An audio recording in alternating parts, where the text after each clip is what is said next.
We all know that Sunday is not a working day. So why would an employer terminate the employment of an employee for not coming to work on Sunday? A fan of mine sent me this message. He said there is a case of someone working in a company and was dismissed for not coming to work on Sunday just because his supervisor lied against him. He works with Boa POP Cement but under contractor. So there are several factors that need to be put into consideration when determining this issue. The first factor to consider there is the contractual obligations.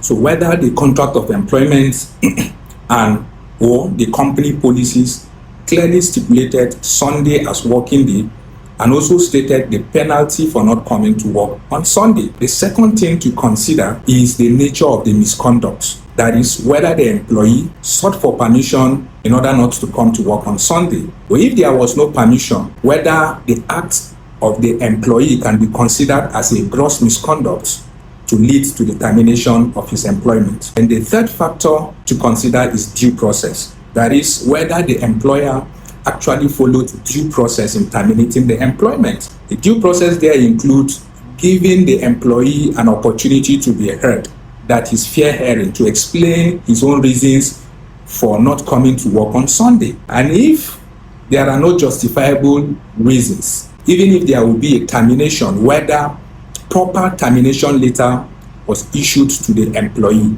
Then the fourth factor to consider there is notice requirement. Whether the employer the fourth factor to consider there is notice requirement. That is, whether the employer actually gave the employee the proper notice for the termination of his employment. And then lastly, whether there are any outstanding obligations on the side of the employer, such as outstanding entitlement of the employee.